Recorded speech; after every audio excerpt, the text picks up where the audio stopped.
천둥 소리와 폭우 소리. 어머니, 이날을 얼마나 기다렸는지 아세요? 30년입니다. 정확히 30년 하고도 127일째입니다. 번개가 치는 소리, 폭우가 쏟아지는 이 밤, 저는 마당에 쓰러져 계신 시어머니를 내려다보고 있습니다.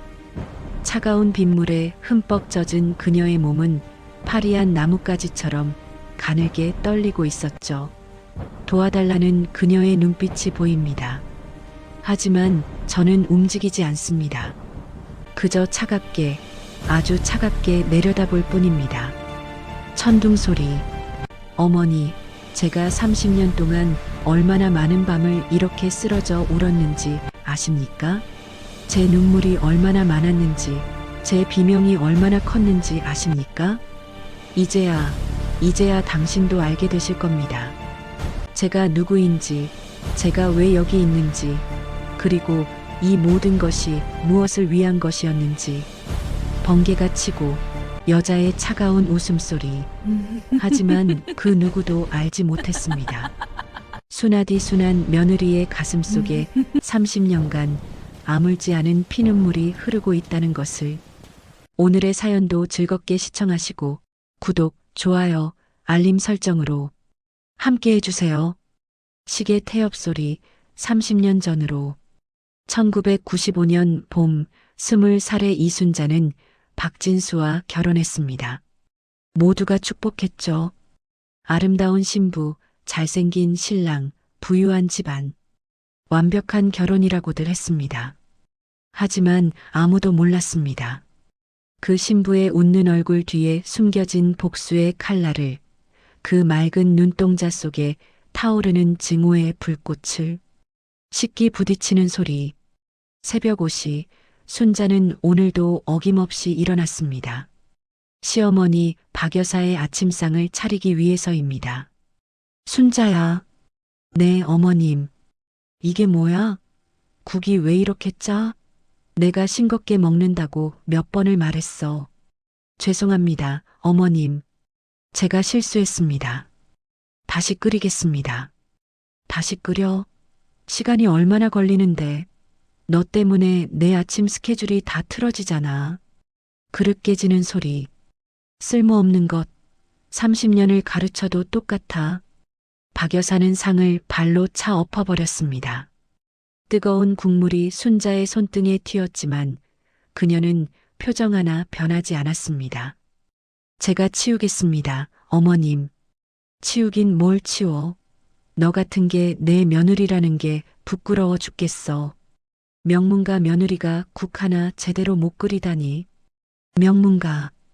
그 단어를 들을 때마다 순자의 가슴 속에서 무언가가 꿈틀거렸습니다. 명문가는 당신이 아니라 저입니다, 어머님. 진짜 명문가는. 오후 2시, 순자는 시어머니의 옷장을 정리하고 있었습니다. 순자야, 저기 파란색 한복 있지? 그거 세탁소 맡겨야 하는데. 네, 어머님. 오늘 맡기고 오겠습니다. 그리고 내일 백화점 가는 거 알지? 내가 입을 옷 준비해 놓고. 네, 어머님. 너는 안 가도 돼. 집에서 청소나 해. 며느리 주제에 백화점을 왜 가려고 해?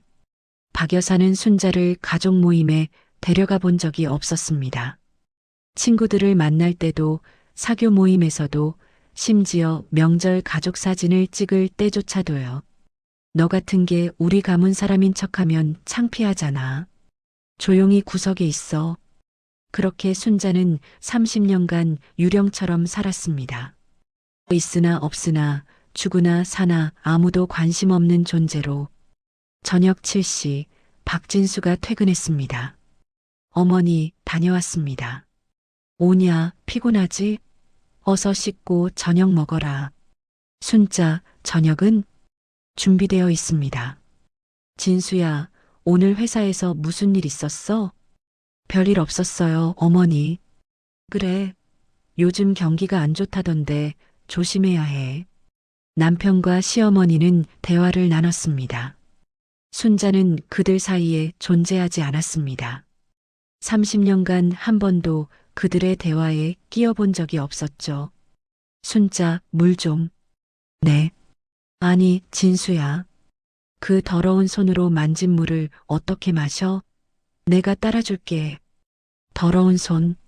30년간 이 집안의 모든 것을 닦고 씻고 요리했던 바로 그 손을 박 여사는 더럽다고 했습니다. 밤 시간. 밤 11시 순자는 홀로 주방을 정리하고 있었습니다. 멀리서 들려오는 목소리, 순자야. 내일 새벽 5시에 일어나서 제사 음식 준비해. 시할아버지 기일이야. 네, 어머님. 그리고 신발장 정리 안 했지? 당장 해. 지금 하겠습니다, 어머님. 그날도, 그 다음 날도, 그리고 1950일의 모든 날들이 똑같았습니다. 다음 날 아침. 순자야, 이리 와봐. 네, 어머님. 너 어제 설거지하면서 내 명품 그릇 깼지? 아닙니다, 어머님. 제가 깬 것은 거짓말하지 마. 내가 다 알아. 너 같은 천한 것이 명품을 만지니까 그렇게 되는 거야. 뺨 맞는 소리. 500만 원짜리야, 500만 원. 내 월급으로 이거 언제 갚을래? 죄송합니다, 어머님. 죄송하긴. 넌 항상 죄송하다고만 하지. 내가 이 집에 온 게 죄송한 일이야. 그 그릇은 박 여사 자신이 깬 것이었습니다. 순자는 알고 있었죠. 하지만 말하지 않았습니다. 30년간 단 한 번도 변명한 적이 없었습니다. 왜냐하면 그녀에게는 더 큰 목적이 있었으니까요. 일주일 후, 순자야, 오늘 친척들 온다. 집 구석구석 청소해. 네, 어머님. 그리고 너는 방에 들어가 있어. 밖에 나오지 마. 네, 어머님. 우리 친척들이 너 같은 걸 보면 기분 나빠할 테니까. 친척들이 왔습니다. 화려한 옷을 입은 그들은 웃고 떠들었죠. 형님, 댁에 며느리 있다면서요? 한번 봬요. 아이고, 그냥 집안일이나 하는 애예요. 보실 것도 없어요. 그래도 30년이나 모셨으면 효부상 받아야 하는 거 아니에요? 효부? 그냥 월급 받고 일하는 거지. 뭔 효부예요. 순자는 방문 틈으로 그들을 보았습니다. 그들의 웃음소리를, 그들의 행복을, 그들의 풍요로움을. 그리고 그녀는 생각했습니다. 곧입니다. 곧 그 모든 것이 무너질 것입니다. 그날 밤, 순자야, 청소 제대로 안 했어.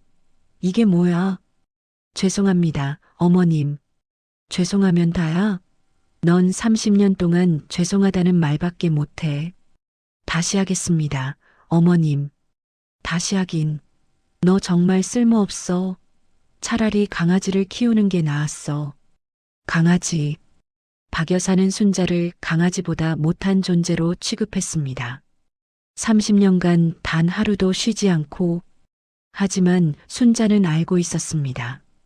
이 모든 고통에는 이유가 있다는 것을, 이 모든 학대에는 목적이 있다는 것을. 며칠 후, 비 오는 날. 순자야, 우산 가져와.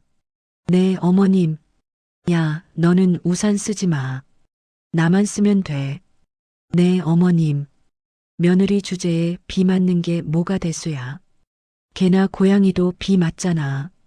순자는 빗속에서 걸었습니다. 전신이 흠뻑 젖었지만 아무 말도 하지 않았습니다. 박 여사는 우산 아래서 그런 순자를 보며 만족스럽게 웃었죠. 하지만 그날 순자의 젖은 얼굴에서 눈물인지 빗물인지 모를 것이 흘러내리고 있었습니다. 그리고 그녀는 속으로 세고 있었습니다. 1950일. 그렇게 30년의 세월이 흘렀습니다. 모두가 제 비극이 끝났다고 생각했겠지요. 하지만 그건 지옥 같은 복수의 서막이었습니다. 2025년 3월 15일 토요일 오후 2시 박 여사의 70회 생신잔치가 열리는 날이었습니다. 친척들이 모두 모였죠. 화려한 한복을 차려입은 여자들, 양복을 빼입은 남자들, 그리고 시끄럽게 떠드는 아이들까지. 순자는 주방에서 쉴 새 없이 움직이고 있었습니다. 순자야, 물 좀 더 가져와. 순자야, 접시 좀 치워. 순자야, 화장실 휴지 떨어졌어. 30년간 익숙한 이름들이었습니다. 순자는 로봇처럼 움직였죠. 거실에서는 박 여사가 친척들에게 둘러싸여 있었습니다. 어머니, 정말 70세라고는 믿기지 않으세요. 50대 같으세요. 호호호, 그래. 내가 관리를 좀 하긴 하지. 박 여사는 왼손을 들어 올렸습니다. 그녀의 약지에는 거대한 다이아몬드 반지가 빛나고 있었죠. 어머, 그 반지. 정말 아름다워요. 이거 5천만 원짜리야. 진수가 생신 선물로 사줬어. 와, 5천만 원이요? 정말 대단하세요. 박 여사는 만족스럽게 웃었습니다. 하지만 그 순간 주방에서 접시를 나르던 순자와 눈이 마주쳤죠. 찰나의 순간이었지만 순자의 눈빛에서 무언가 이상한 것을 느낀 박 여사는 미간을 찌푸렸습니다. 오후 6시 손님들이 모두 돌아가고 집안이 조용해졌습니다. 순자는 설거지를 하고 있었고 박 여사는 방에서 옷을 갈아입고 있었습니다. 갑자기 박 여사의 비명이 들렸습니다. 아, 내 반지. 내 반지가 없어. 박 여사는 방 안을 뒤지기 시작했습니다. 서랍을, 침대 밑을, 화장대를. 하지만 반지는 어디에도 없었습니다.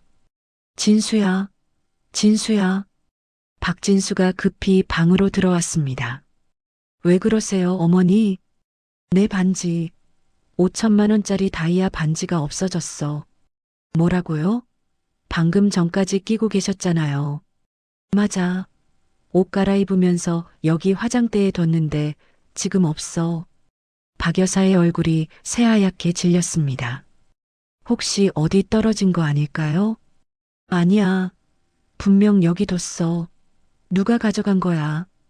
그 순간 박 여사의 눈빛이 날카로워졌습니다. 순자, 순자를 불러. 순자가 앞치마를 두른 채 방으로 들어왔습니다. 부르셨습니까, 어머님? 너 내 방에 들어왔었니? 네, 어머님. 이불 정리하러 들어왔었습니다. 언제? 오후 5시쯤이었습니다. 그때 내 화장대 근처에 갔었어? 네, 화장대도 닦았습니다. 박 여사의 눈이 가늘어졌습니다. 그럼 그때 내 반지 봤겠네? 네, 보았습니다. 화장대 위에 놓여 있었습니다. 그래. 그리고 지금은 없어. 이상하지 않니? 순자는 침착하게 대답했습니다. 혹시 어머님께서 다른 곳에 두신 건 아니신지요? 뭐? 박 여사의 목소리가 높아졌습니다. 지금 나한테 거짓말하라는 거야? 내가 미쳤다고? 아닙니다, 어머님. 제가 그런 뜻이, 닥쳐. 30년 동안 너라는 인간을 봐왔어. 내가 무슨 생각을 하는지 다 알아. 어머니, 진정하세요. 순자가 그럴 리 없잖아요. 박진수가 말렸지만 박 여사는 이미 이성을 잃은 상태였습니다. 없을 리 없어. 이 집에서 내 방에 들어온 사람은 순자밖에 없어. 그리고 반지가 사라졌어. 이게 우연이야? 어머님, 저는 정말 거짓말하지 마. 내 눈빛을 봤어. 오늘 오후에 내 반지 보면서 내가 어떤 눈빛을 했는지. 순자의 얼굴이 굳어졌습니다. 박 여사는 순자의 앞치마 주머니를 움켜잡았습니다. 당장 주머니 비워. 어머니. 박진수가 말렸지만 박 여사는 이미 순자의 주머니를 뒤지고 있었습니다. 물론 아무것도 없었습니다. 방 나가. 내 방 다 뒤질 거야. 세 사람은 순자의 방으로 갔습니다. 30년간 순자가 살아온 작은 방이었죠. 박 여사는 서랍을 열고 옷장을 뒤지고 침대 밑을 들여다봤습니다. 그리고 마침내 베개 밑에서 작은 천주머니를 발견했습니다. 이게 뭐야? 박 여사가 주머니를 열었습니다. 그 안에는 반짝이는 다이아몬드 반지가 들어 있었습니다. 시간이 멈춘 것 같았습니다. 이게 뭐야? 박진수가 경악했습니다. 순자는 창백한 얼굴로 그 반지를 바라봤습니다. 어머님, 이건 내가 훔친 거 아니야. 아닙니다. 저는 그 반지를, 거짓말, 내 베개 밑에서 나왔잖아. 이게 증거야. 박 여사의 손이 순자의 뺨을 향해 날아갔습니다. 찰싹? 30년간 수없이 맞았던 뺨이었지만 이번만큼은 달랐습니다. 너 같은 도둑년, 30년간 먹여주고 재워준 은혜를 이렇게 갚아. 어머니, 일단 진정하시고, 진정해. 5천만 원짜리 반지를 훔쳐간 도둑한테 어떻게 진정해. 박 여사는 핸드폰을 꺼냈습니다. 친척들한테 다 알릴 거야. 우리 집 며느리가 도둑이라고. 30분 후 친척들이 다시 모였습니다. 생일잔치 때의 화기애애한 분위기는 온데간데 없었죠. 여러분, 오늘 정말 충격적인 일이 일어났습니다. 박 여사의 목소리는 떨리고 있었습니다. 우리 며느리가 30년간 키워준 며느리가 제 반지를 훔쳤습니다. 친척들이 웅성거렸습니다. 뭐라고요? 세상에 며느리가? 순자는 고개를 숙인 채 서 있었습니다. 증거가 있어요? 친척 하나가 물었습니다. 있죠. 이의 방 베개 밑에서 나왔어요. 박 여사는 반지를 들어 보였습니다. 하지만 혹시 누가 순자 방에 몰래 넣은 건 아닐까요? 그럴 리 없어요. 이 집에 들어온 사람은 우리 가족밖에 없었어요. 친척들의 시선이 순자에게 쏠렸습니다. 순자 씨, 할 말 있으세요? 순자는 천천히 고개를 들었습니다. 저는 그 반지를 훔치지 않았습니다. 그럼 어떻게 내 방에서 나왔어? 박 여사가 소리쳤습니다. 모르겠습니다. 하지만 제가 훔친 것은 아닙니다. 거짓말하지 마. 30년 동안 내가 우리 집 재산을 노리고 있었던 거 다 알아. 친척들이 수군거렸습니다. 역시 그랬구나. 30년간 얻어먹고 살다가 이제 본색을 드러냈네. 불쌍한 박 여사님. 순자의 주먹이 꽉 쥐어졌습니다. 형님, 이건 경찰에 신고해야 하는 거 아니에요? 친척 하나가 말했습니다. 경찰? 그래야죠. 도둑은 감옥에 가야죠. 그 순간 박진수가 나섰습니다. 어머니, 경찰은 안 됩니다. 우리 집안 망신이에요. 망신? 이미 망신당했어. 30년간 도둑을 집에 뒀다는 게 망신이지. 하지만 됐어. 진수야, 너는 빠져. 박 여사는 순자를 노려봤습니다. 오늘 당장 이 집에서 나가.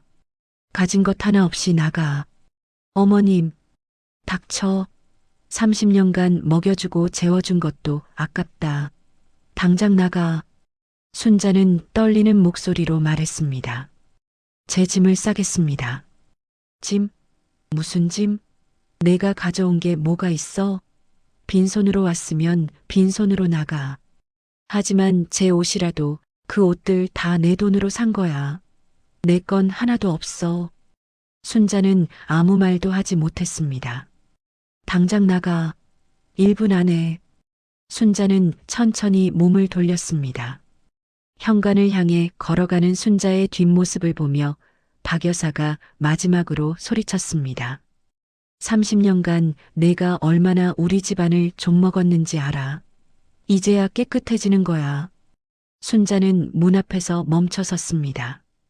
그리고 천천히 뒤를 돌아봤습니다. 그 순간 순자의 얼굴에 미소가 번졌습니다. 차갑고 섬뜩하고 무서운 미소가. 친척들은 그 미소를 보고 소름이 돋았습니다. 저 표정 좀 봐. 뭔가 이상한데. 순자는 박 여사를 똑바로 바라보며 말했습니다. 어머님, 30년 정말 감사했습니다. 그리고는 문을 열고 나갔습니다. 쿵! 문이 닫히는 소리가 집안에 울려 퍼졌습니다. 박 여사는 승리감에 젖어 있었습니다. 드디어 저 역겨운 것을 내쫓았어. 하지만 친척 하나가 불안한 목소리로 말했습니다. 형님, 그런데 순자 표정 이상하지 않았어요? 마지막에 웃었잖아요. 웃었다고? 그게 뭐가 이상해? 미친 거겠지. 그래도 뭔가 계획이 있는 것 같았는데, 계획? 30년간 얻어먹고 산 것이 무슨 계획이 있어? 박 여사는 코웃음을 쳤습니다. 하지만 그날 밤 박 여사는 잠을 이루지 못했습니다.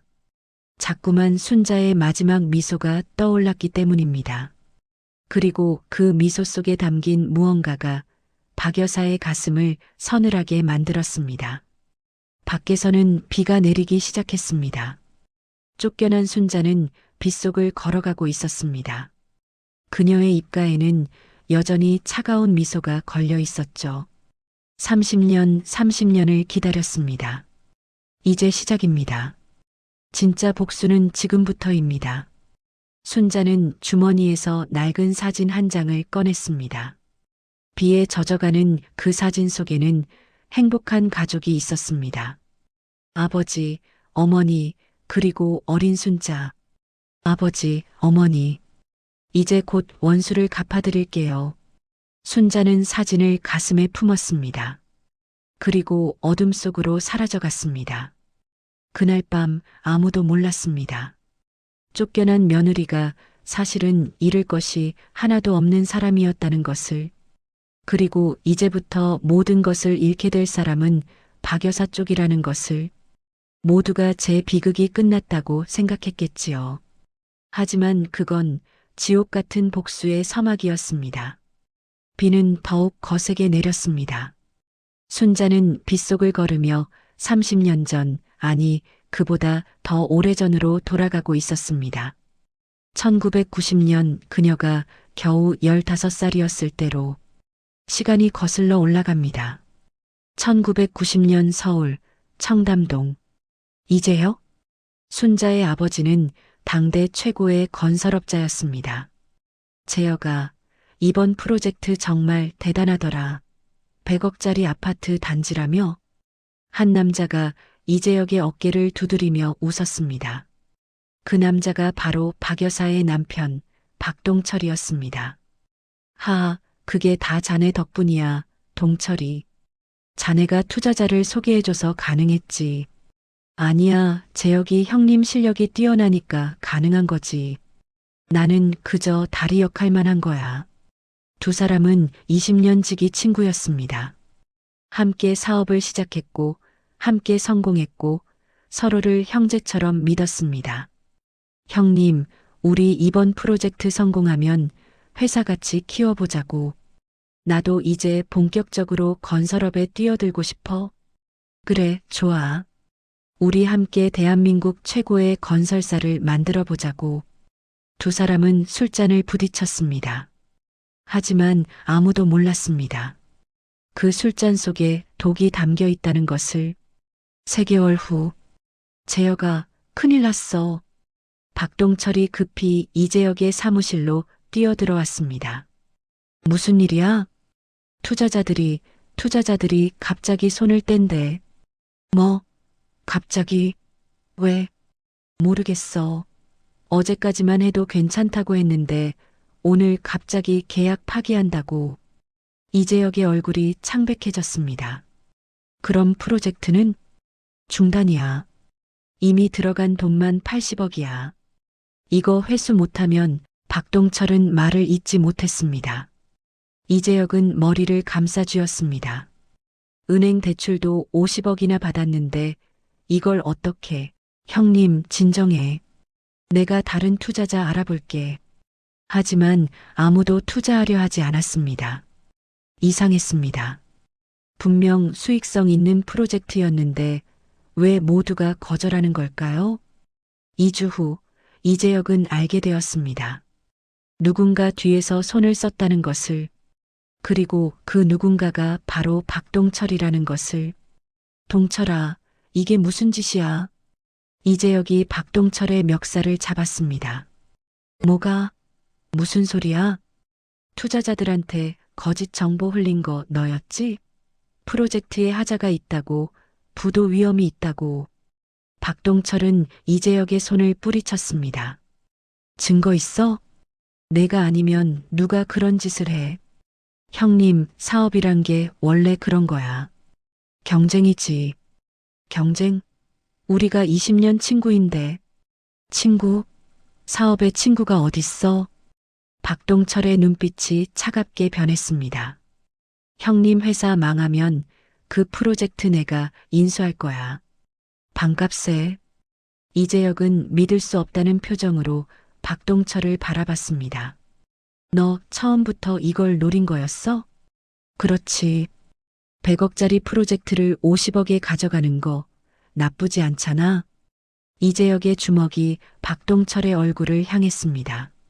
하지만 박동철은 피했고 이재혁은 바닥에 쓰러졌습니다. 형님, 사업은 정글이야. 약한 놈이 잡아먹히는 거지. 박동철은 이재혁을 내려다보며 차갑게 웃었습니다. 그리고 나갔습니다. 이재혁은 바닥에 주저앉아 울었습니다.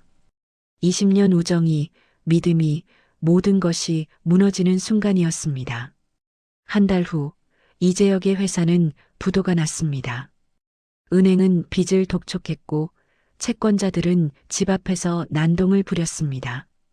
여보, 우리 어떡해요? 이재혁의 아내가 울먹이며 물었습니다. 걱정 마. 내가 해결할게. 하지만 이재혁에게는 방법이 없었습니다. 그가 가진 모든 것, 집도, 차도, 심지어 아내의 결혼 반지까지 모두 빚을 갚는 데 쓰였습니다. 아빠, 우리 이제 어디서 살아요? 15살 순자가 물었습니다. 걱정하지 마, 순자야. 아빠가 다시 일어설 거야. 이재혁은 딸을 안아주었습니다. 하지만 그의 눈에서는 눈물이 흘러내리고 있었습니다. 가족은 작은 단칸방으로 이사했습니다. 청담동 100평 저택에서 살던 가족이 이제는 10평도 안 되는 방에서 살게 된 것입니다. 여보, 밥 차렸어요. 아내가 라면 2그릇을 내왔습니다. 고맙소. 이재혁은 라면을 먹으며 눈물을 흘렸습니다. 순자는 그런 아버지를 보며 주먹을 꽉 쥐었습니다. 그리고 그날 TV에서 뉴스가 나왔습니다. 건설업계의 새로운 강자로 떠오른 박동철 씨가 100억 규모의 아파트 단지 프로젝트를 성공적으로 마쳤습니다. TV 속에서 박동철은 환하게 웃고 있었습니다. 이재혁은 그 모습을 보며 주먹으로 바닥을 쳤습니다. 내 것이었어. 내 것이. 여보. 아내가 이재혁을 말렸습니다. 순자는 TV 속 박동철의 얼굴을 똑똑히 기억했습니다. 그리고 그 옆에 서 있는 여자도 젊은 시절의 박 여사였습니다. 6개월 후 이재혁은 병을 얻었습니다. 스트레스와 우울증, 그리고 빚 독촉. 몸과 마음이 모두 무너져 내렸습니다. 재혁아, 정신 차려. 우리 순자도 있잖아. 아내가 울며 남편을 흔들었습니다. 하지만 이재혁의 눈빛은 이미 초점을 잃고 있었습니다. 미안해, 미안해. 그것이 이재혁의 마지막 말이었습니다. 1991년 3월 15일, 이재혁은 세상을 떠났습니다. 향년 48세. 장례식에는 아무도 오지 않았습니다. 한때 수백 명의 사람들과 어울리던 남자의 장례식에 온 사람은 아내와 딸뿐이었습니다. 비가 내렸습니다. 16살 순자는 아버지의 관 앞에서 맹세했습니다. 아버지, 제가 꼭 원수를 갚아드릴게요. 꼭요. 그리고 1년 후 어머니마저 세상을 떠났습니다. 남편을 잃은 슬픔을 이기지 못하고 병을 얻어 돌아가신 것입니다. 순자는 17살에 천의 고아가 되었습니다. 그녀에게 남은 것은 아무것도 없었습니다. 돈도 집도 가족도. 하지만 그녀에게는 한 가지가 있었습니다. 복수심. 타오르는 복수의 불꽃. 순자는 박동철의 집을 찾아갔습니다. 저기 박동철 씨 댁 맞나요? 집사가 문을 열었습니다. 누구신데요? 저 아버지 친구분이셨다고 해서 지금 안 계십니다. 문이 닫혔습니다. 순자는 담 너머로 저택을 바라봤습니다. 아버지가 만들었어야 할 것들이 저 안에 있었습니다. 아버지의 돈으로, 아버지의 땀으로. 순자는 이를 악물었습니다. 꼭 다 되찾을 거야. 그리고 3년 후 순자는 20살이 되었습니다. 그녀는 박동철의 아들 박진수에 대해 알아냈습니다. 박진수는 서울대학교 경영학과에 다니고 있었습니다. 순자는 계획을 세웠습니다. 박진수에게 접근하는 것, 그리고 그 집안으로 들어가는 것, 그래서 그들을 내부에서 무너뜨리는 것. 하지만 쉽지 않았습니다. 순자는 고졸이었고 박진수는 서울대생이었습니다.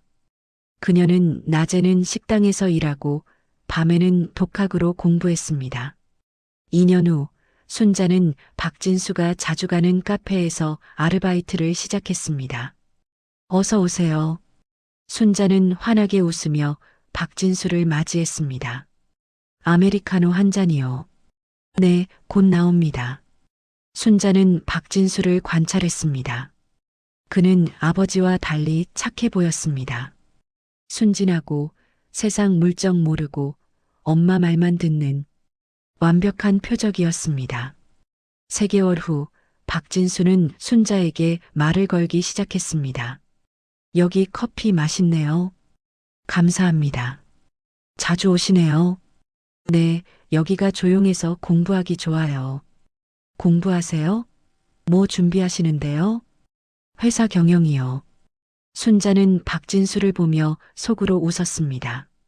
경영? 당신은 경영은커녕 자기 인생도 경영 못하잖아요.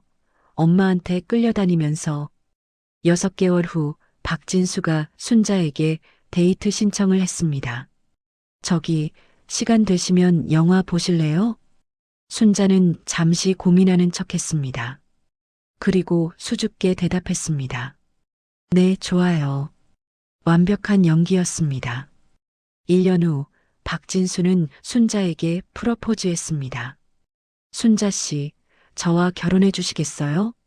순자는 눈물을 흘리며 고개를 끄덕였습니다. 네. 하지만 그 눈물 속에는 다른 감정이 섞여 있었습니다. 복수의 첫 단계가 완성되었습니다. 하지만 문제가 있었습니다. 박동철과 박 여사의 반대였습니다. 아들아, 그 여자는 안 돼. 박동철이 단호하게 말했습니다. 왜요, 아버지? 집안도 모르고 학벌도 없고 아무것도 없잖아. 하지만 저는 순자를 사랑해요. 사랑? 그게 밥 먹여주냐? 박 여사도 가세했습니다. 진수야, 우리는 내가 재벌가 딸과 결혼하길 바랐어. 저는 순자 아니면 안 돼요. 박진수는 처음으로 부모님께 반항했습니다. 결국 박동철과 박 여사는 조건을 내걸었습니다. 좋아. 결혼해라. 대신 박동철이 순자를 째려봤습니다. 평생 며느리로서 우리를 모셔야 해. 불평불만 없이. 순자는 고개를 숙이며 대답했습니다. 네, 그렇게 하겠습니다. 그리고 박 여사가 덧붙였습니다. 우리 집안 망신시키는 일 없어야 해. 알겠어? 네, 어머님. 1995년 순자와 박진수는 결혼했습니다. 결혼식에는 박진수 쪽 하객만 가득했습니다. 순자 쪽은 단 한 명도 없었습니다. 친구는요? 가족은요? 박진수가 물었습니다. 다 돌아가셨어요. 저 혼자예요. 순자는 눈물을 흘렸습니다. 박진수는 그런 순자를 안아주었습니다. 괜찮아요. 이제 우리 가족이 당신 가족이에요. 하지만 순자는 박진수의 등 너머로 박 여사를 바라보고 있었습니다. 박 여사는 차갑게 순자를 노려보고 있었죠. 그리고 그날 밤 순자는 혼자 거울 앞에 섰습니다. 아버지, 어머니, 저 들어왔어요. 원수의 집에. 이제부터 시작이에요. 하지만 순자는 몰랐습니다. 박 여사가 그녀의 정체를 어렴풋이 눈치채고 있다는 것을. 결혼 한 달 후 박동철이 갑자기 세상을 떠났습니다. 심장마비였습니다. 순자는 장례식장에서 박동철의 영정 사진을 바라봤습니다. 너무 쉽게 갔네요. 아직 갚을 게 남았는데. 하지만 아직 박 여사가 남아 있었습니다. 그리고 박 여사는 이상하게도 순자를 더욱 가혹하게 대하기 시작했습니다. 30년이 흘렀습니다. 순자는 완벽한 며느리를 연기했습니다. 그리고 그 30년 동안 그녀는 증거를 모았습니다. 박동철이 아버지 회사를 어떻게 무너뜨렸는지, 박 여사가 그 돈으로 어떤 사치를 부렸는지, 박진수의 회사가 어떤 비리를 저질렀는지, 모든 것을. 그리고 마침내 준비가 끝났습니다. 2025년 3월 15일 박 여사의 70회 생신날. 순자는 스스로 반지를 자기 베개 밑에 숨겼습니다. 쫓겨나기 위해서. 왜냐하면 이제 집안에 있을 필요가 없었으니까요. 밖에서 복수를 시작할 시간이었으니까요. 현재로 돌아옵니다. 순자는 비를 맞으며 걷고 있었습니다. 30년 참 길었습니다. 하지만 이제 끝이 보입니다. 그때 누군가 우산을 순자의 머리 위로 들어주었습니다. 순자는 고개를 들었습니다. 한 남자가 서 있었습니다. 40대 후반 날카로운 눈빛의 남자. 오래 기다리셨습니다, 사모님. 당신은 이준혁입니다. 변호사 이준혁. 순자는 남자를 바라봤습니다. 아버지가, 네. 고 이재혁 회장님의 비서였습니다. 그리고 지금은 사모님의 복수를 도울 준비가 되어 있습니다. 순자의 눈에서 눈물이 흘러내렸습니다. 30년 동안 혼자라고 생각했는데 혼자가 아니십니다. 회장님을 기억하는 사람들이 아직 많습니다. 그리고 우리 모두 복수를 기다려왔습니다. 이준혁은 서류 가방을 열었습니다. 안에는 두꺼운 서류 뭉치가 들어 있었습니다. 박동철의 횡령 증거, 박 여사의 탈세 증거, 박진수 회사의 비리 증거, 모든 것이 여기 있습니다. 순자는 서류들을 보며 미소 지었습니다. 드디어 시작하는군요. 네, 사모님. 이제부터 진짜 전쟁입니다. 흩어진 과거의 조각들이 맞춰지기 시작할 무렵 그녀의 곁에 그림자처럼 나타난 의문의 조력자는 과연 누구일까요? 다음 날 아침 박 여사는 평소와 다름없이 일어났습니다. 하지만 뭔가 이상했습니다. 집안이 너무 조용했습니다. 순자가 없으니 아침 준비를 할 사람이 없었죠. 진수야, 진수야. 네, 어머니. 박진수가 방에서 나왔습니다. 아침은 누가 차려? 제가 나가서 사올게요. 박 여사는 불편한 표정을 지었습니다. 그 도둑년 하나 없으니까 이 난리네. 하지만 마음 한편으로는 불안했습니다. 어젯밤 순자의 그 섬뜩한 미소가 자꾸 떠올랐기 때문입니다. 박진수는 회사로 출근했습니다. 그는 30년간 어머니와 아내 사이에서 방관자로 살아온 남자였습니다. 어제도 아무 말하지 못했습니다. 순자가 쫓겨나는 것을 그저 지켜만 봤죠. 사장님, 급한 보고가 있습니다. 비서가 급히 들어왔습니다. 무슨 일이야? 주요 거래처 3곳에서 연락이 왔습니다. 계약 재검토하겠다고요. 뭐, 갑자기 왜? 이유를 말하지 않았습니다. 그냥 내부 사정이라고만. 박진수의 얼굴이 굳었습니다. 그리고 1시간 후 은행에서 전화가 왔습니다. 박진수 사장님, 대출 관련해서 긴급 면담이 필요합니다. 대출이요? 우리 신용등급에 문제라도 있습니까? 그게 설명드리기 어려운 부분이 있어서요. 직접 오셔야 할 것 같습니다. 박진수는 은행으로 향했습니다. 은행 지점장이 그를 맞이했습니다. 사장님, 솔직히 말씀드리겠습니다. 귀사에 대한 부정적인 정보가 금융권에 돌고 있습니다. 부정적인 정보요? 무슨 재무제표 조작 의혹, 비자금 조성 의혹, 횡령 의혹 등입니다. 그건 말도 안 되는 소리입니다. 우리 회사는 투명하게, 저희도 그렇게 생각하고 싶습니다만 금융감독원에서 조사 요청이 들어왔습니다. 박진수는 머리가 띵해졌습니다. 누가 이런 정보를 흘린 겁니까? 그건 저희도 모릅니다. 하지만 상당히 구체적인 자료들이 제보되었습니다. 박진수는 회사로 돌아왔습니다. 비서가 또 급히 달려왔습니다. 사장님, 국세청에서 세무조사 통보가 왔습니다. 뭐? 그리고 공정거래위원회에서도 연락이 왔습니다. 담합 의혹 조사라고요. 박진수는 주저앉았습니다. 하루아침에 모든 것이 무너지고 있었습니다. 그날 저녁 박진수는 집으로 돌아왔습니다. 어머니, 큰일 났어요. 무슨 일인데? 회사가 동시다발적으로 공격받고 있어요. 거래처는 끊어지고 금융권은 등을 돌리고 정부기관은 조사에 들어가고 박 여사의 얼굴이 창백해졌습니다. 그게 무슨 소리야? 누군가 우리를 노리고 있어요. 치밀하게, 계획적으로. 그 순간 박 여사의 머릿속에 한 얼굴이 떠올랐습니다. 순자, 어젯밤에 그 섬뜩한 미소. 설마, 어머니? 아니야, 아무것도 아니야. 그냥 경쟁사 짓일 거야. 하지만 박 여사의 목소리는 떨리고 있었습니다. 같은 시각, 고급 호텔 스위트룸. 순자는 창밖을 바라보며 와인을 마시고 있었습니다. 사모님, 첫 번째 단계가 성공적으로 진행되고 있습니다. 이준혁이 노트북을 열며 보고했습니다.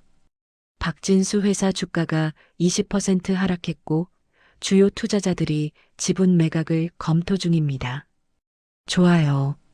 다음 단계는 박 여사의 비자금 계좌를 동결시킬 겁니다. 이미 검찰에 고발장을 제출했습니다. 순자는 미소 지었습니다. 30년 동안 모은 돈이 얼마나 됩니까? 약 200억 원으로 추정됩니다. 모두 불법 자금이죠. 그 돈 전부 환수시키세요. 한 푼도 남기지 말고. 알겠습니다. 이준혁은 또 다른 서류를 꺼냈습니다. 그리고 이건 박동철 회장이 30년 전 회장님 아버님께 저지른 사기 행각에 대한 증거입니다. 순자는 서류를 받아들었습니다.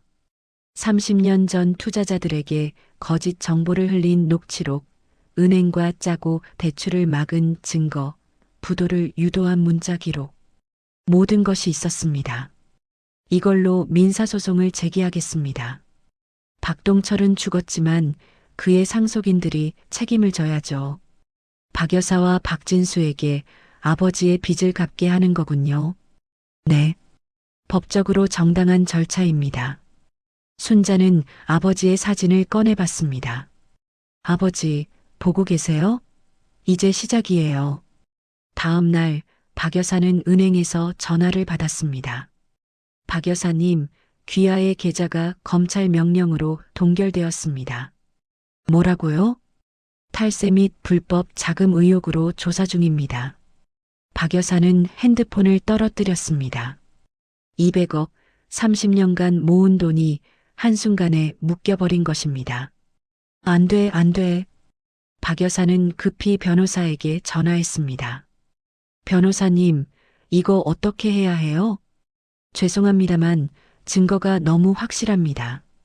계좌 추적 기록, 거래 내역, 모든 게 다 나와 있어요. 그럼 내 돈은? 최소 2년은 묶일 겁니다. 그리고 벌금형을 받으실 수도 있고요. 박 여사는 주저앉았습니다. 그리고 그날 오후 택배가 하나 도착했습니다. 박 여사는 택배 상자를 열었습니다. 안에는 소장 한 장이 들어 있었습니다. 민사소송, 원고 이재영 유족, 피고 박동철 상속인들, 청구액 500억 원. 박 여사는 소장을 읽어 내려갔습니다. 그리고 원고 대리인 이름을 보는 순간 숨이 멎었습니다. 원고 이순자, 대리인 변호사 이준혁. 이 이순자? 박 여사의 손이 떨렸습니다. 순자가 이재혁의 딸이었어? 모든 퍼즐이 맞춰지기 시작했습니다. 30년 전 박동철이 무너뜨린 그 회사 사장의 딸이 바로 순자였던 것입니다. 순자는 처음부터 복수를 위해 이 집에 들어온 것입니다. 박 여사는 소장을 움켜쥐었습니다. 그날 밤 박진수가 돌아왔습니다. 어머니, 이게 무슨 일이에요? 박진수도 소장을 받은 상태였습니다. 순자가 우리를 고소했어요. 박 여사는 아무 말도 하지 못했습니다. 이제요? 이 사람이 누구예요? 왜 우리 아버지가 이 사람한테 500억을 물어내야 해요? 박 여사는 떨리는 목소리로 대답했습니다. 내 아버지가 30년 전에 그 사람 회사를 무너뜨렸어. 뭐? 사기쳤어. 배신했어. 그리고 그 사람은 파산하고 죽었지. 박진수는 믿을 수 없다는 표정이었습니다. 그럼 순자는 이재혁의 딸이야. 복수하러 온 거야. 박진수는 뒤로 휘청거렸습니다. 30년 동안 우리 옆에 있었던 게 모두 복수를 위해서였어. 박 여사의 눈에서 눈물이 흘렀습니다.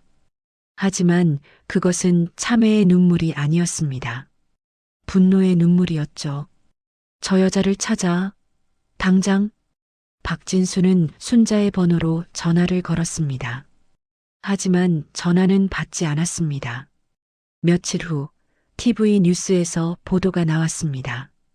중견 건설사 대원건설 금융비리 의혹으로 검찰 조사. 사주 일가의 탈세 혐의도 불거져. 박 여사는 TV를 보며 이를 갈았습니다. 순자, 내가 이렇게까지. 그리고 다음 날 또 다른 소식이 들렸습니다. 주요 거래처들이 계약을 파기했고 은행이 대출 회수를 시작했습니다. 회사 직원들은 불안해하기 시작했습니다. 사장님, 이번 달 급여를 줄 수 있을까요? 회사 자금이 부족해서 박진수는 대답하지 못했습니다. 그리고 일주일 후 최대 거래처가 발표했습니다. 앞으로 대원건설과의 모든 계약을 중단합니다. 이유는 신뢰도 문제입니다. 박진수는 거래처 사장을 찾아갔습니다.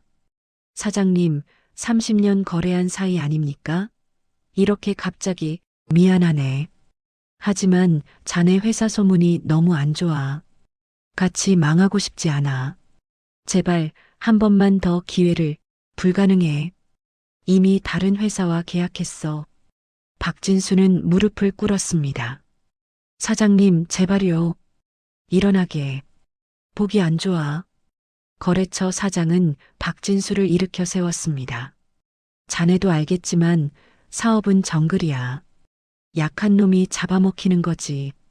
그 말을 듣는 순간 박진수는 깨달았습니다. 30년 전 아버지가 이재혁에게 했던 말과 똑같았습니다. 이것이 인과응보인가? 박진수는 집으로 돌아왔습니다. 어머니, 끝났어요. 모든 게 끝났어요. 박 여사는 소파에 앉아 멍하니 있었습니다. 순자, 그 여자가 모든 걸 계획한 거야. 30년간 우리 곁에서 모든 걸 지켜보며 약점을 찾았던 거지. 그날 밤 박 여사는 혼자 방에 앉아 있었습니다. 그리고 생각했습니다. 사실 박 여사는 처음부터 알고 있었습니다. 순자가 이재혁의 딸이라는 것을. 결혼 전 뒷조사를 했고 순자의 정체를 알아냈죠. 그래서 더욱 가혹하게 대했던 것입니다. 순자를 내쫓기 위해, 아들을 지키기 위해. 하지만 박진수가 워낙 순자를 사랑했고 박 여사는 아들의 행복을 빼앗을 수 없었습니다. 그래서 선택했습니다. 순자를 철저히 무력화시키는 것을 하녀처럼 부리고 인간 이하로 취급하고 정신적으로 파괴시키는 것을 30년간 그렇게 했습니다. 순자가 복수할 의지를 잃게 만들려고 하지만 실패했습니다. 순자는 30년을 견뎠고 오히려 더 강해졌습니다. 박 여사는 허탈하게 웃었습니다. 내가 졌구나. 그날 밤 순자는 이준혁과 마주 앉아 있었습니다. 박 여사가 처음부터 제 정체를 알고 있었군요. 네. 그래서 더욱 가혹하게 대한 겁니다. 사모님을 꺾으려고. 하지만 실패했죠. 순자는 차갑게 웃었습니다. 30년 길었지만 가치 있었어요. 그들의 모든 약점을 알아냈으니까. 이준혁은 고개를 끄덕였습니다. 다음 단계는 본격적으로 회사를 무너뜨릴 겁니다. 그리고 마지막에 순자는 눈을 가늘게 떴습니다. 박 여사에게 모든 진실을 알려줄 거예요. 그녀가 지키려 했던 것들이 모두 무너지는 걸 보여주면서 철옹성 같던 집안이 서서히 무너져 내리는 지금 박 여사는 아직도 진짜 적이 누구인지 까맣게 모르고 있었습니다. 2주 후 대원건설은 부도 직전까지 몰렸습니다. 은행은 대출 회수를 독촉했고 채권자들은 회사 앞에서 시위를 벌였습니다. 우리 돈 돌려내. 사기꾼들. 박진수는 회사 건물 창문으로 그들을 내려다봤습니다. 30년 전 아버지가 무너뜨렸던 이재혁의 회사 앞 풍경과 똑같았습니다. 역사는 반복되는구나. 사장님, 이번 주 급여를 못 줄 것 같습니다. 비서가 조심스럽게 말했습니다. 직원들한테 미안하다고 전해. 조금만 더 기다려달라고. 하지만 이미 절반의 직원이 퇴사했습니다. 침몰하는 배에서 쥐들이 도망가듯 박진수는 어머니에게 전화했습니다. 어머니, 회사 살릴 방법이 없을까요? 박 여사는 한참을 침묵하다 대답했습니다. 있어. 한 가지 방법이 있어. 뭔데요? 비자금. 내 아버지가 숨겨둔 돈이 있어. 비자금이요? 그게 얼마나 되는데요? 50억? 스위스 계좌에 있어. 박진수의 눈이 커졌습니다. 50억이요? 그 정도면 회사를 살릴 수 있어요. 하지만 그 돈은 함부로 쓸 수 없어. 왜요? 그 돈은 내 아버지가 이재혁한테서 빼앗은 돈의 일부야. 박진수는 숨이 막혔습니다. 그럼 그 돈으로 회사를 살리면 증거가 돼. 우리가 정말로 이재혁을 사기친 증거가. 그날 밤 박 여사는 결정했습니다. 아들을 살리기 위해서라면 모든 것을 걸겠다고. 박 여사는 집 지하실로 내려갔습니다. 30년간 아무도 들어가지 않았던 비밀 공간이었습니다. 금고가 하나 있었습니다. 박 여사는 떨리는 손으로 금고 비밀번호를 눌렀습니다. 1. 박동철의 생일. 금고가 열렸습니다. 안에는 통장과 서류들이 가득했습니다. 박 여사는 스위스 은행 통장을 꺼냈습니다. 잔액 50억 원. 이 돈으로 회사를 살리고 순자의 소송에서 합의금을 주고 모든 걸 정리하는 거야. 박 여사가 통장을 집어들려는 순간 찾으셨어요? 뒤에서 목소리가 들렸습니다. 박 여사는 깜짝 놀라 뒤를 돌아봤습니다. 순자가 서 있었습니다. 검은 정장을 입은 순자는 30년간 박 여사가 봐왔던 그 순종적인 며느리가 아니었습니다. 너 어떻게 여기? 어머님 댁 비밀번호 30년간 알고 있었어요. 125. 어머님 생일이시죠? 박 여사는 뒤로 물러섰습니다. 나가. 당장 나가.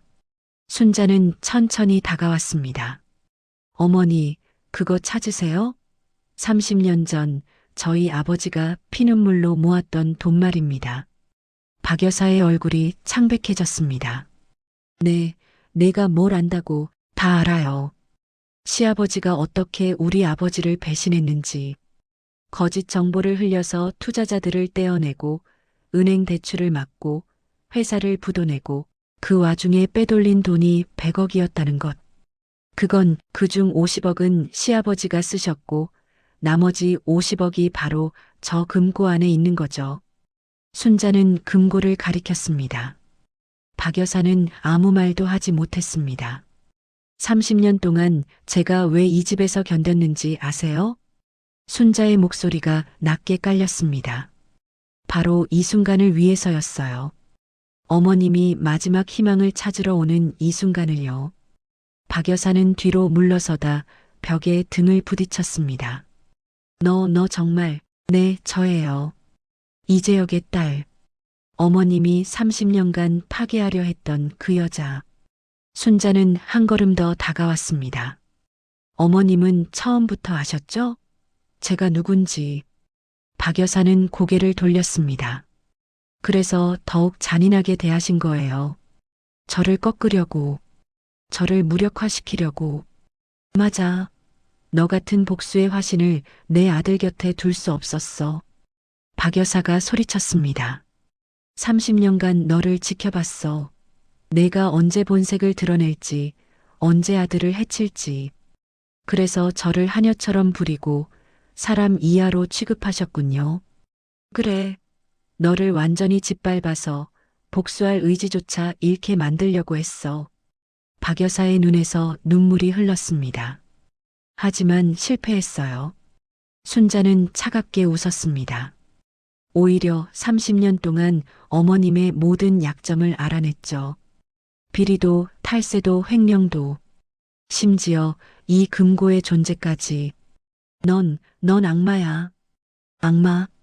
순자의 목소리가 높아졌습니다. 악마는 누구였죠?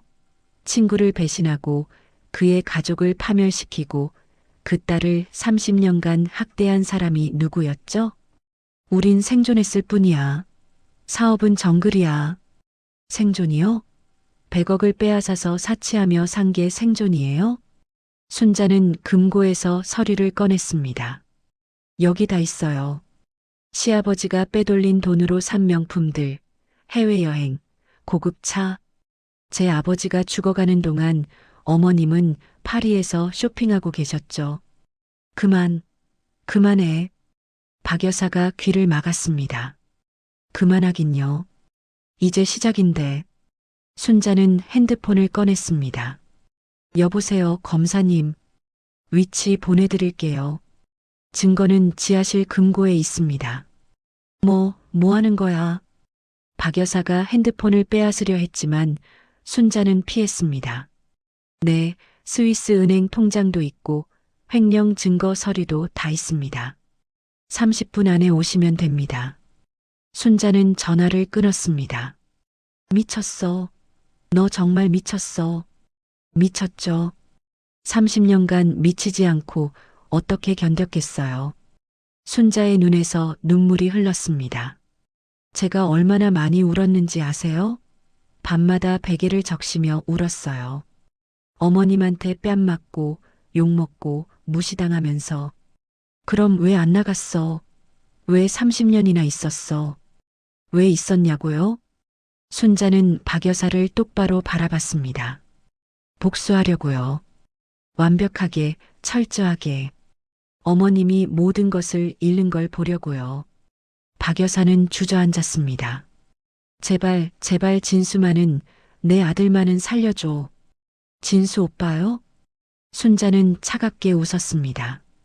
진수 오빠는 30년간 저를 외면했어요. 어머님이 저를 때릴 때, 욕할 때 그저 눈 감고 모른 척했죠. 그건 방관도 죄예요, 어머니. 그때 현관문이 열리는 소리가 들렸습니다. 검찰입니다. 여러 명의 발소리가 들렸습니다. 박 여사는 절망적인 표정으로 순자를 올려다봤습니다. 너 이러고도 행복할 수 있겠어? 행복이요? 순자는 고개를 저었습니다. 저는 행복을 바라지 않아요. 저는 정의를 바라요. 검사들이 지하실로 내려왔습니다.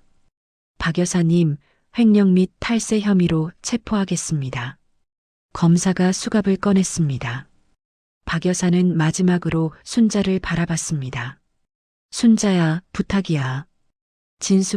하지만 순자는 고개를 돌렸습니다. 어머님, 30년 전 제 아버지도 똑같은 말씀하셨어요. 순자만은 살려달라고. 하지만 어머님은 뭐라고 하셨죠? 박 여사의 얼굴이 하얗게 질렸습니다. 사업에 친구가 어딨냐고 하셨죠. 그 말씀 기억하세요? 그건 저도 똑같이 말씀드릴게요. 복수의 자비는 없어요. 수갑이 박 여사의 손목에 채워졌습니다. 박 여사는 끌려가면서도 계속 뒤를 돌아봤습니다. 순자, 순자. 하지만 순자는 꿈쩍도 하지 않았습니다. 박 여사가 끌려간 후 순자는 혼자 지하실에 남았습니다. 그녀는 금고 앞에 무릎을 꿇었습니다. 아버지 봤죠? 제가 해냈어요. 순자는 주머니에서 아버지 사진을 꺼냈습니다. 30년 걸렸지만 결국 해냈어요.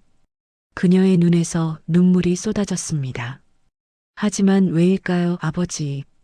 왜 이렇게 허전할까요? 순자는 사진을 가슴에 안았습니다. 같은 시각 회사에서는 박진수가 직원들에게 공지하고 있었습니다. 여러분, 죄송합니다. 회사가 다음 주부터 문을 닫습니다. 직원들의 탄식이 터져 나왔습니다. 급여는 최대한 지급하도록 하겠습니다. 정말 죄송합니다. 박진수는 고개를 숙였습니다. 그리고 그날 저녁 뉴스가 나왔습니다. 중견건설사 대원건설 부도 확정. 사주일가 비리 혐의로 구속. 30년 전 이재혁의 회사가 무너졌듯이 이제 박동철의 회사도 무너졌습니다. 박진수는 텅 빈 회사 사무실에 혼자 앉아 있었습니다. 그때 문이 열렸습니다.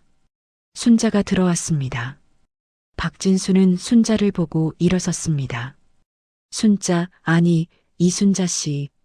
순자는 대답하지 않았습니다. 30년간 당신이 누군지 몰랐어요. 박진수의 목소리가 떨렸습니다. 저는 정말 당신을 사랑했어요. 사랑이요? 순자는 차갑게 웃었습니다. 30년간 당신 어머니가 저를 학대하는 걸 보고만 계셨잖아요. 저는 몰랐어요. 어머니가 왜 그러는지 몰랐다고요? 아니면 모른 척한 거죠? 순자의 목소리가 날카로웠습니다. 편한 쪽을 선택한 거잖아요. 저를 지키는 것보다 어머니를 따르는 게 더 쉬우니까. 박진수는 고개를 숙였습니다. 죄송합니다. 죄송하다고요? 순자는 비웃었습니다. 30년 늦은 사과예요. 그래도 한마디만 하게 해주세요. 박진수는 순자를 똑바로 바라봤습니다. 저는 정말 당신을 사랑했어요. 그건 거짓이 아니었어요. 순자는 잠시 침묵했습니다. 알아요. 그래서 더 괴로웠어요. 괴로웠다고요? 당신을 사랑하면 안 되는데 자꾸 마음이 흔들렸거든요. 순자의 눈에 눈물이 맺혔습니다. 하지만 아버지 사진을 볼 때마다 정신을 차렸죠. 이건 복수라고, 사랑이 아니라고. 박진수는 순자에게 다가가려 했습니다. 하지만 순자는 한 걸음 물러섰습니다. 오지 마세요. 이제 우리 사이는 끝났어요. 순자, 제발, 안녕히 계세요, 박진수 씨. 다시는 만나지 않길 바랍니다. 순자는 몸을 돌렸습니다. 순자. 박진수가 소리쳤지만 순자는 뒤돌아보지 않았습니다. 문이 닫혔습니다. 박진수는 그 자리에 주저앉아 울었습니다. 그날 밤 뉴스는 계속해서 보도했습니다. 대원건설 사태, 30년 전 사건과 연관. 고 이재혁 회장 유족의 복수극으로 밝혀져 한때 100억 자산의 건설사 사주일가 하루아침에 몰락. 검찰 박동철 전 회장의 사기 및 횡령 혐의 추가 수사. 모든 것이 무너졌습니다. 30년 동안 쌓아 올린 제국이 한순간에 무너진 것입니다. 순자는 호텔방에서 그 뉴스를 보고 있었습니다. 이준혁이 와인을 따라 주었습니다. 축하드립니다, 사모님. 복수를 완성하셨습니다. 순자는 와인잔을 받았습니다. 하지만 마시지 않았습니다. 그녀는 창밖을 바라봤습니다. 30년 정말 길었네요. 네. 하지만 끝났습니다. 끝났다고요? 순자는 고개를 저었습니다. 아니에요. 이제 시작이에요. 시작이요? 진짜 복수는 지금부터예요. 순자는 와인잔을 내려놓았습니다. 그들이 모든 것을 잃고 절망하고 고통받는 걸 지켜보는 거. 그게 진짜 복수예요. 이준혁은 순자를 걱정스럽게 바라봤습니다. 사모님, 복수가 끝났는데도 행복하지 않으신 겁니까? 순자는 대답하지 않았습니다. 모든 진실이 밝혀진 순간 진짜 악마는 누구였을까요? 이제부터 진짜 피해 복수가 시작됩니다. 한 달 후 법정. 박 여사는 피고석에 앉아 있었습니다. 30년간 명품 옷만 입었던 그녀는 이제 초라한 죄수복을 입고 있었죠. 피고인 박정숙, 횡령 50억 원, 탈세 30억 원, 증거인멸 교사 등의 혐의로 징역 10년을 선고합니다. 판사의 목소리가 법정에 울려 퍼졌습니다. 박 여사는 아무 표정도 짓지 못했습니다. 방청석에 앉은 순자는 그 모습을 조용히 지켜봤습니다. 아버지, 보고 계시죠? 재판이 끝난 후 박 여사는 호송차로 향했습니다. 그때 순자가 그녀 앞을 가로막았습니다. 비키세요. 교도관이 말했지만 순자는 움직이지 않았습니다. 1분만요. 1분만 시간을 주세요. 교도관은 잠시 고민하다 뒤로 물러섰습니다. 박 여사와 순자가 마주 섰습니다. 만족해? 박 여사의 목소리는 쉬어 있었습니다. 아니요. 아직 안 끝났어요. 더 뭘 원해? 나는 이미 모든 걸 잃었어. 아직 하나 남았어요. 순자는 서류 봉투를 꺼냈습니다. 이게 뭐야? 박진수 씨와의 이혼 소송 동의서예요. 박 여사의 눈이 커졌습니다. 이혼? 너희 이미 끝난 거 아니야? 법적으로는 아직 부부예요. 그래서 정리하려고요. 너 진수한테까지 그러려고? 순자는 고개를 끄덕였습니다. 진수 오빠도 공범이에요. 30년간 저를 외면한. 박 여사는 순자의 멱살을 잡으려 했지만 교도관이 막았습니다. 너 인연, 내 아들한테까지 손 떼면 안 돼. 왜 안 돼요? 어머님은 제 아버지한테 손댔잖아요. 그건 어머님이 제 아버지를 죽인 거나 마찬가지예요. 배신하고 파산시키고 결국 죽게 만들었죠. 박 여사는 말문이 막혔습니다. 이제 제 차례예요. 순자는 차갑게 말했습니다. 시간 다 됐습니다. 교도관이 박 여사를 끌고 갔습니다. 순자, 순자. 박 여사가 소리쳤지만 순자는 뒤돌아보지 않았습니다. 며칠 후 대원건설 본사 건물 앞 경매 공고가 붙어 있었습니다. 박진수는 그 공고를 멍하니 바라봤습니다. 30년간 아버지가 일구고 자신이 지켜온 회사가 남의 손으로 넘어가는 것입니다. 사장님, 마지막 짐 다 정리했습니다. 남아있던 마지막 비서가 말했습니다. 수고했어. 그동안 고마웠어. 저야말로 감사했습니다. 비서는 인사를 하고 떠났습니다.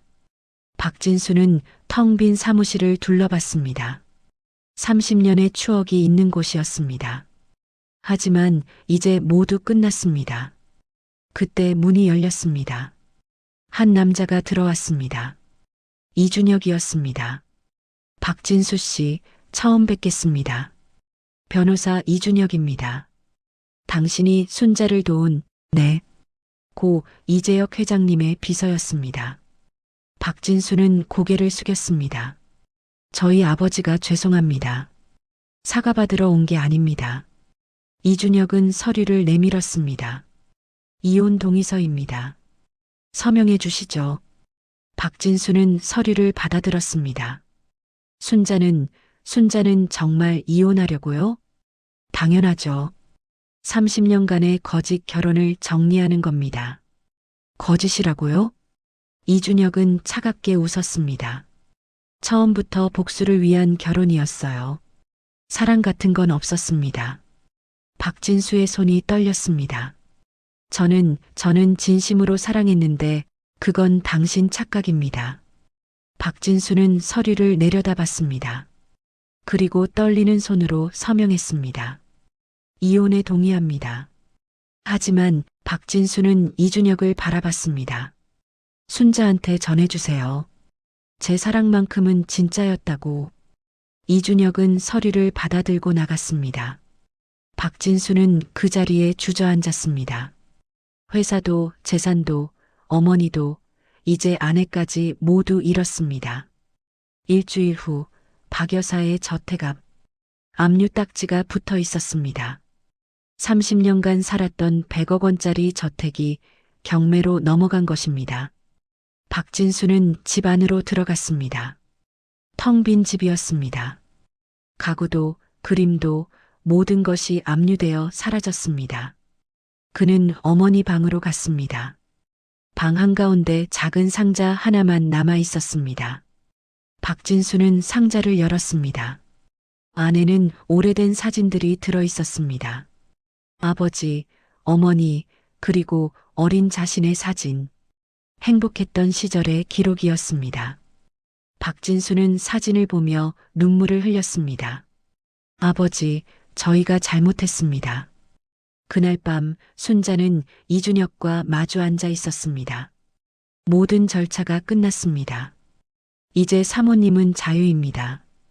이준혁이 와인잔을 들었습니다. 자유라고요? 순자는 허탈하게 웃었습니다. 30년을 복수에 바쳤는데 이제 뭘 하며 살아야 할까요? 원하시는 대로 하시면 됩니다. 이제 사모님은 300억 원의 배상금도 받으셨고 돈이 중요한 게 아니에요.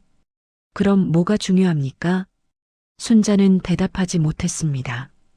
다음 날 순자는 교도소로 박 여사를 면회 갔습니다. 박 여사는 초췌한 모습으로 나타났습니다. 두 사람은 유리 너머로 마주 앉았습니다. 왜 왔어? 박 여사의 목소리는 힘이 없었습니다. 마지막 인사하러 왔어요. 마지막? 네. 어머님, 이제 끝이에요. 순자는 서류를 유리창에 붙였습니다. 이혼 확정 판결문이었습니다. 박 여사는 서류를 보며 눈물을 흘렸습니다. 내 아들, 내 진수는 파산했어요. 집도 회사도 모든 걸 잃었어요. 넌 만족해? 박 여사가 소리쳤습니다. 30년 복수해서 우리 가족 다 망하게 해서 만족해? 순자는 잠시 침묵했습니다.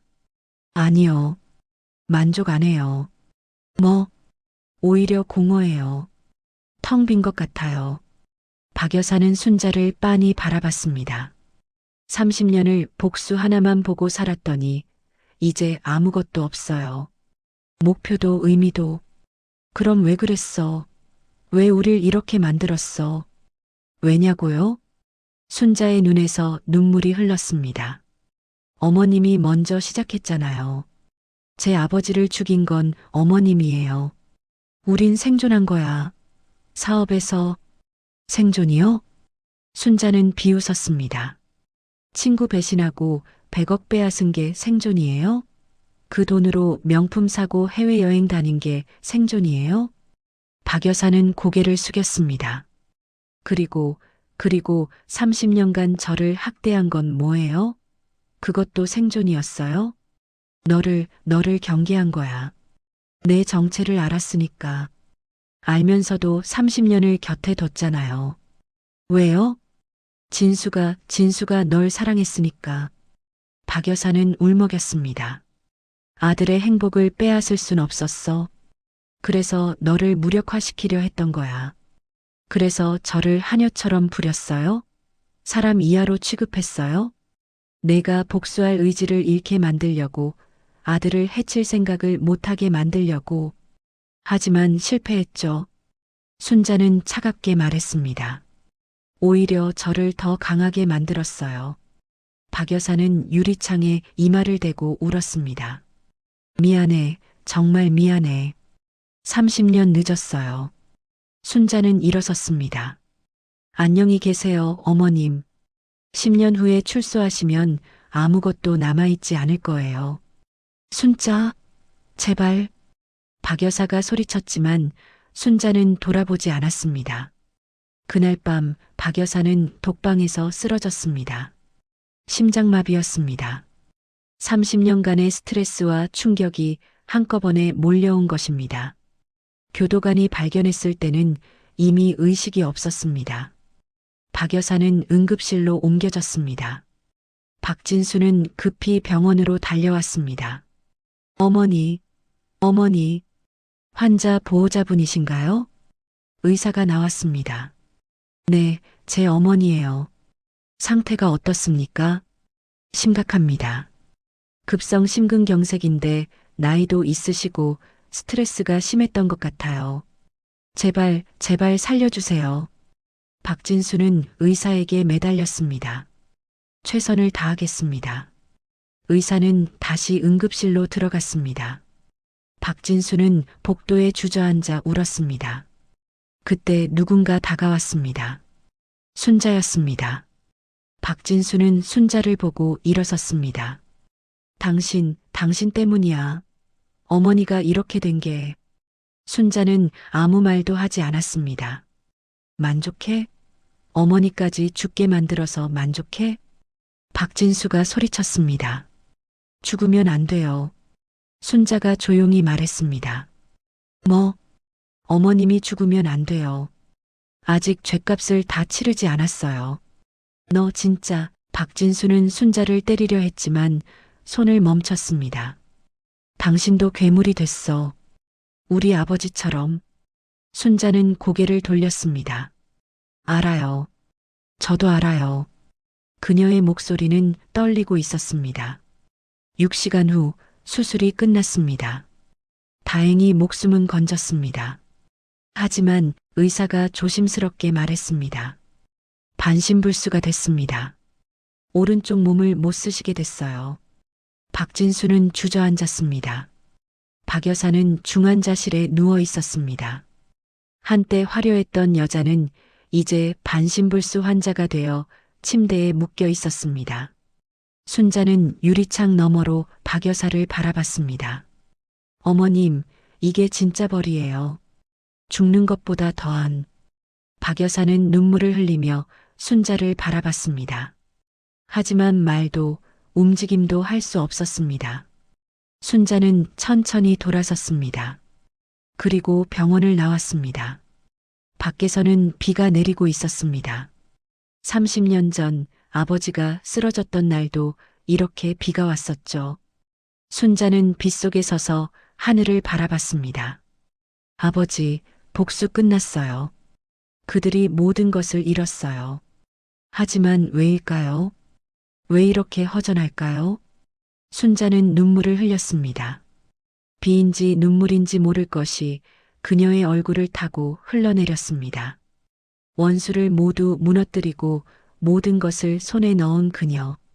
과연 그녀는 진정으로 행복해졌을까요? 3개월 후, 순자는 새로 산 저택에 혼자 앉아 있었습니다.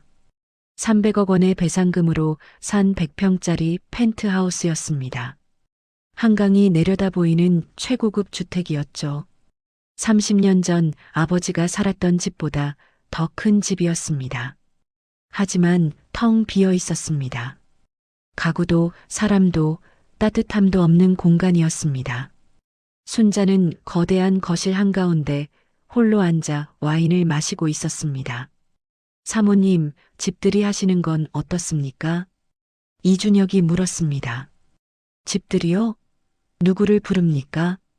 친구분들이나 저한테 친구가 있나요?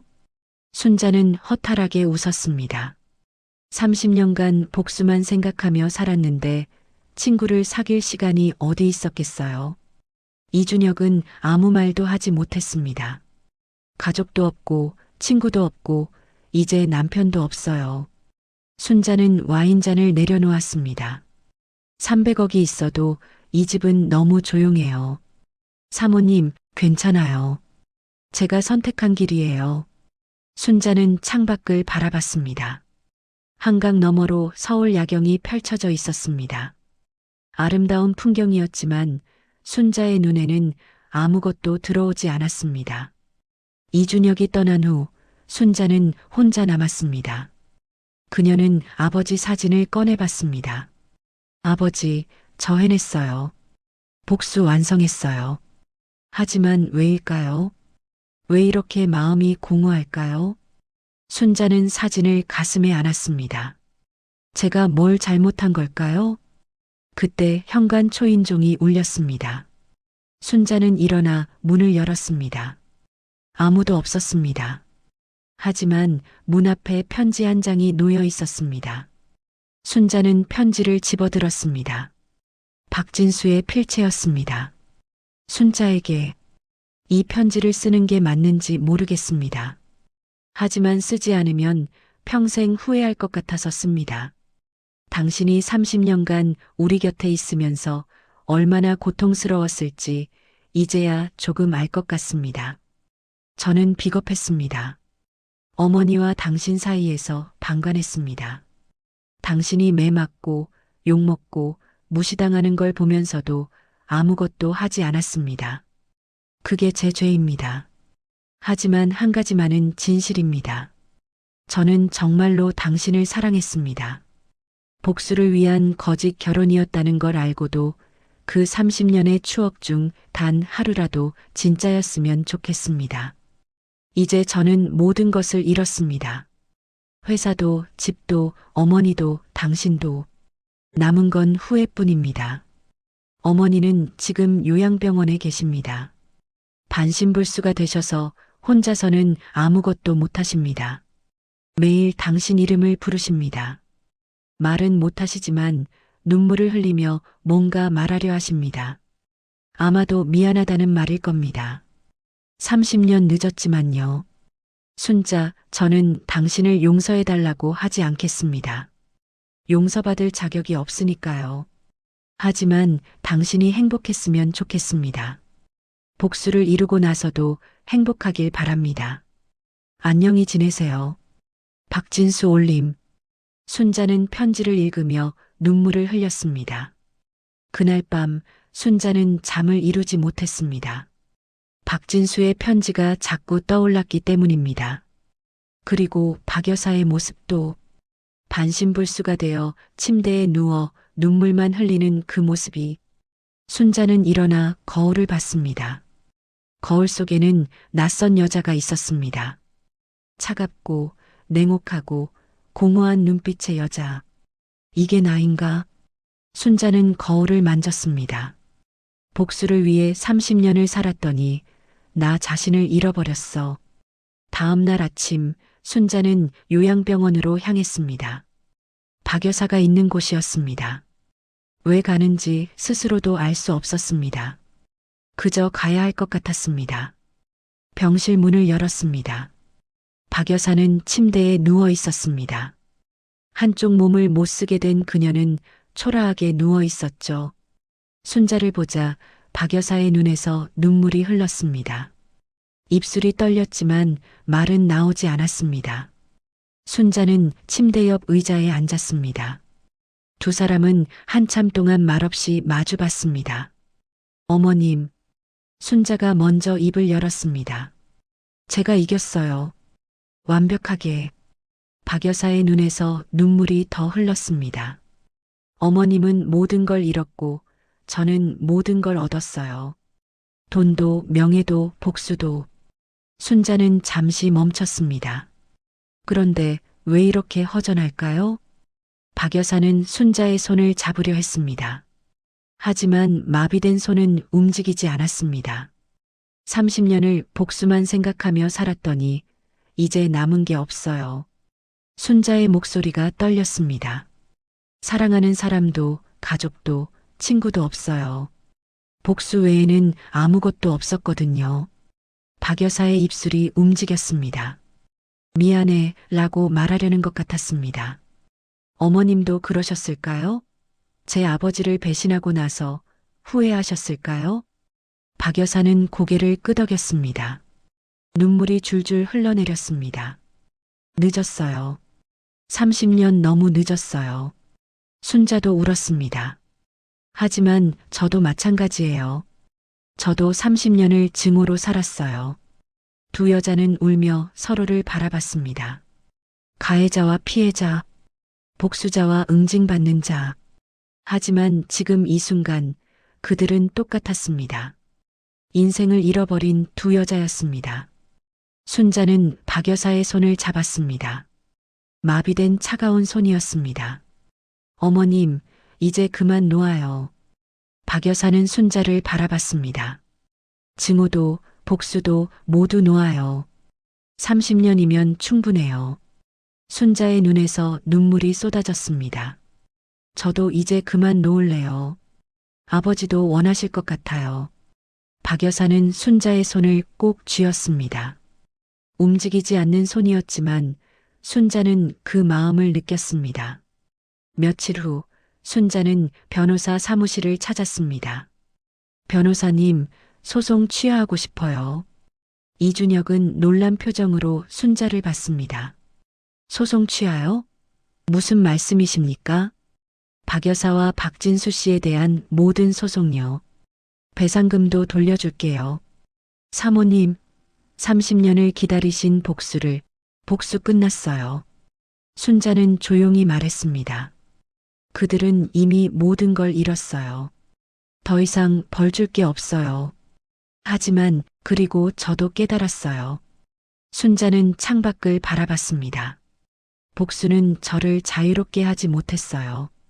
오히려 30년간 저를 감옥에 가뒀어요. 이준혁은 아무 말도 하지 못했습니다.